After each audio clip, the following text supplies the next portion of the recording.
This is a story about Joey, the little ghost with a lot of spirit. There was once a little ghost called Joey. He lived all alone in a very old and grand country house. The last people to live there had left many years ago. Joey was bored and lonely. He really missed having a family to haunt. One day, Joey was wandering around upstairs, spooking the occasional mouse, when he noticed through a window that his friend Ollie the owl was perched high in a tree outside. Joey rushed to meet his friend. He skidded down the magnificent curving banisters, then ghosted his way through a closed and locked door. "Boo!" said Joey, landing on a branch next to his friend. "To wit to woo," said Ollie the owl. "Ollie, I'm so bored and lonely in that big house," said Joey. "I wish I had a family to haunt again." "I think I can help you with that," said Ollie. "Deep in the middle of the woods there is a wishing well. Go there tonight with an old silver coin, throw it in, and whilst the water is still rippling, make a wish."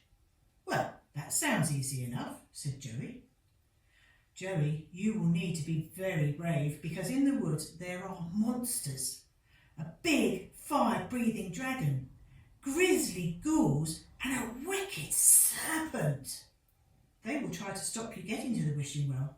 If you're not very careful, they will catch you, kill you, and gobble you all up."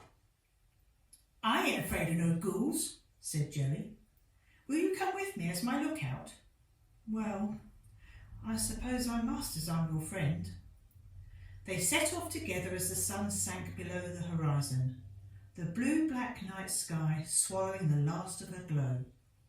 As they entered the thick, dark wood, the air chilled. There was something sinister about the deathly silence as they floated quietly through the tree trunks. Suddenly there was a great roar, and the trees in front of them disappeared behind a great big black body covered in scales. "It's the dragon!" screeched Ollie. The dragon roared again, and a giant flame shot high up into the sky. The dragon's evil eyes and huge teeth shone briefly in the light. Joey flew up behind the dragon and put his hands over its eyes so as it couldn't see. Panicked, the dragon stumbled over and banged his head on a tree trunk. He didn't stir. He was knocked out cold. Ollie and Joey travelled on. They hadn't gone far when they heard blood-curdling screams. 3 luminous greenish-grey figures appeared in front of them, their clothes all tattered and torn. Slime dripped from their mouths, slime dripped from their fingers, and slime splattered all over the place when they screamed. "It's the ghouls!" screeched Ollie. Joey pulled a long piece of vine from a tree and as quick as a flash wound it round and round the ghouls until they were bound and stuck together with vine and slime and couldn't move. Ollie and Joey travelled on. They hadn't gone far when they heard a deadly hiss. There was the smell of bad eggs and swamp water. "Oh no," said Ollie in a terrified whisper. "It's the wicked serpent." Joey flew up the trunk of a very tall tree. The serpent followed. Joey flew round and round the trunk as he moved upwards. The serpent followed Joey, his long body winding around the tree trunk, coiling and looping as he moved. When Joey reached the top, he dove straight downwards, diving and swooping through the coils and loops. The serpent followed Joey, his horrible jaws snapping at Joey's back. Just before the ground, Joey swooped away, and the serpent fell to the ground in a pile of knots. Ollie and Joey reached the wishing well as the sun was rising. As they stood on the edge of the well, and Joey got ready to throw his silver coin into the deep waters, they both looked at one another. Ollie put his wing around Joey and gave him a hug. "Go on, Joey.